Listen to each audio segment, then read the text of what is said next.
Murakoze nta nubwo ari n'icyemezo twafashe ahubwo ni ihame twafate kwibutsa kuko mu kwezi kwa Nyakanga 2021 ingabo z'u Rwanda zoherejwe muri Mozambique ku butumire bwa guverinoma y'iki gihugu cy'inshuti, zoherezwa mu karere ka Cabo Delgado mu majyaruguru mu kurwanya uyu mutwe w'iterabwoba Ansar al-Sunna icyo ufana na Eta Islamique cyangwa Islamic State.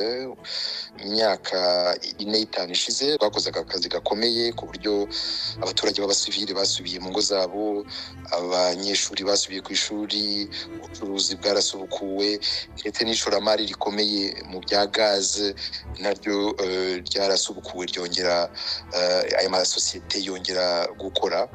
Ibyo byose rero byakozwe n'ingabo z'u Rwanda ku bufatanye bw'ingabo za Mozambique kandi no ku nkunga y'umuryango w'ubumwe bw'i Burayi. Rero twibukije ko u Rwanda narwo rwatanze inkunga ikomeye, rwatanze amafaranga menshi akubye inshuro 10 ayo tubona n'umuryango w'Uburayi bwunze ubumwe, ndetse tukaba twaranatakaje n'abasirikare biciwe ku rugamba kugira ngo kari akarere gahabwe ituze. Rero tukaba twibukije yuko ingabo z'u Rwanda mu gukora ako kazi zikorera igihugu cya Mozambique, abaturage ba Mozambique ndetse n'umuryango mpuzamahanga muri rusange kuko ufite na za sosiyete zikora ishoramari hariya, ariko izo ngabo zidashobora gukora ako kazi zinengwa buri kanya, zifatirwa ibihano, zihozwa ku nkeke. Ibyo ngibyo ntabwo bishobora gukomeza. Niyo mpamvu twibukije yuko u Rwanda ruzakomeza akazi karwo rwasabwe nihaboneka inkunga ruhabwa nikomeza gutangwa, ariko iyo nkunga nihagarikwa birumvikana ko tuzava muri Mozambique, hanyuma ibyo bihugu bigashaka ikindi gihugu cyangwa se izindi ngabo zikora ako kazi. Byose bifite aho bihuriye kubera ko twabwiwe inshuro nyinshi n'ibyo bihugu byagiye bifata ibihano n'ibindi ndetse biduha inkunga yuko ingabo z'u Rwanda zakoze akazi keza, ko bishimiye umusaruro watanzwe n'ingabo z'u Rwanda mu karere ka Cabo Delgado. Ariko ibyo bihugu mu gihe byemera ko u Rwanda rwakoze akazi keza, ariko akabi nabyo bigaruka kudufatira ibihano cyangwa se kuduhoza ku nkeke, ku buryo no kugira ngo aya mafaranga atangwe usanga bijya mu biganiro bitarangira. Hari ibihugu bimwe biba bidashaka ko aya mafaranga atangwa.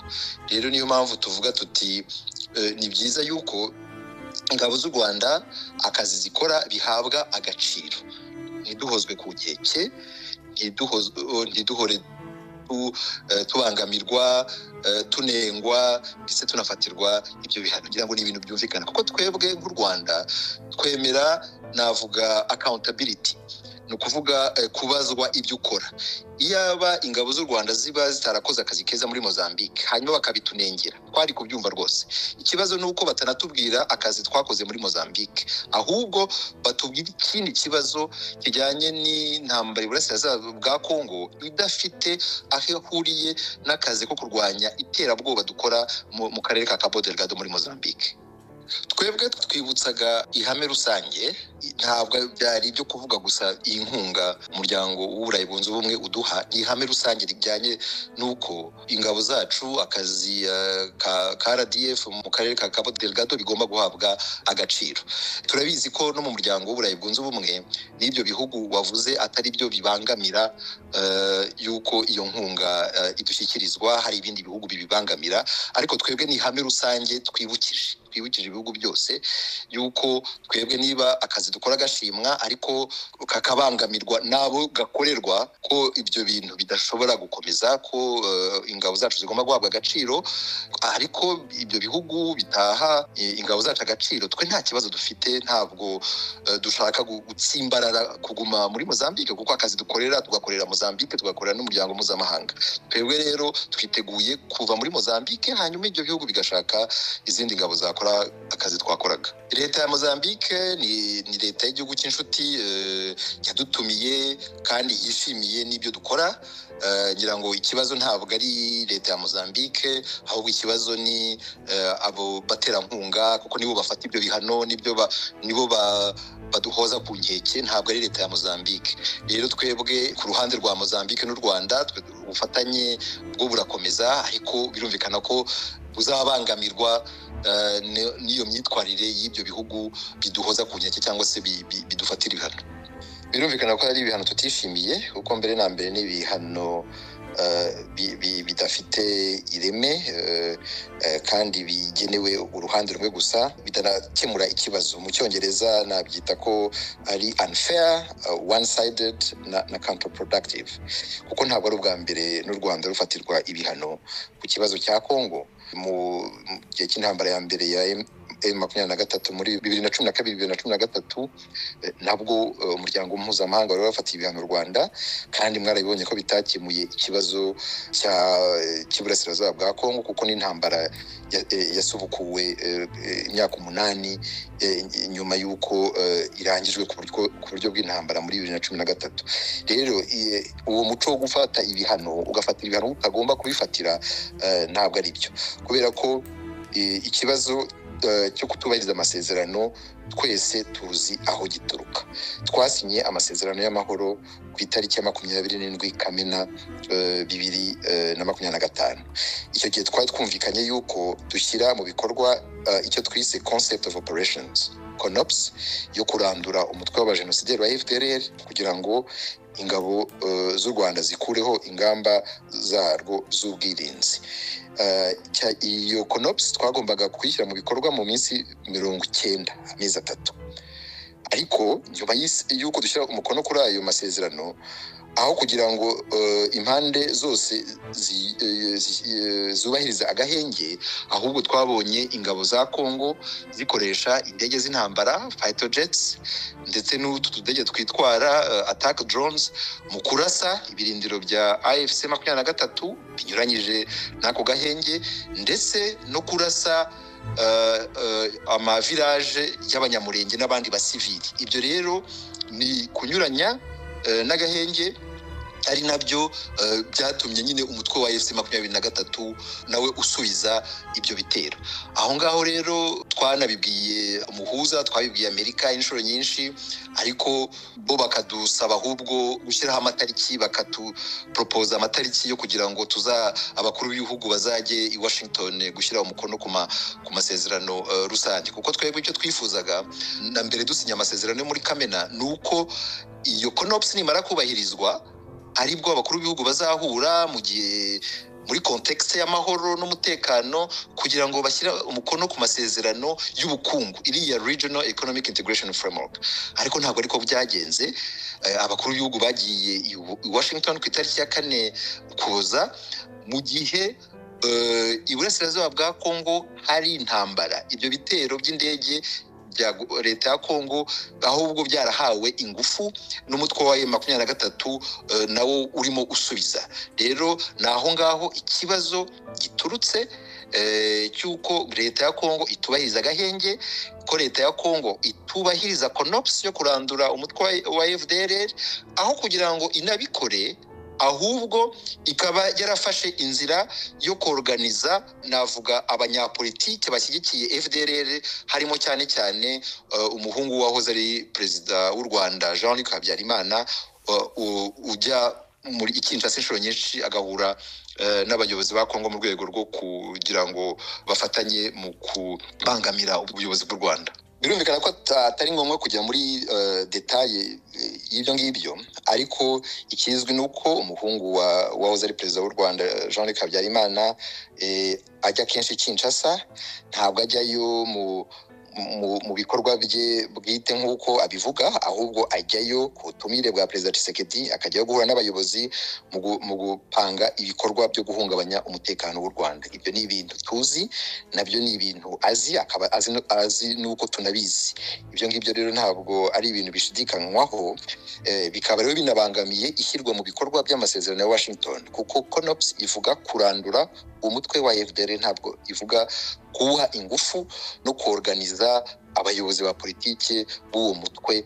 Ibyo ngibyo rero ni ibintu twabwiye inshuro nyinshi leta y'Amerika ishinzwe ubuhuza, twabwiye inshuro nyinshi leta y'Ubufaransa aho Jean-Luc Habyarimana atuye, tukabwira inshuro nyinshi na leta ya Congo. Ibyo ngibyo rero barabizi bose.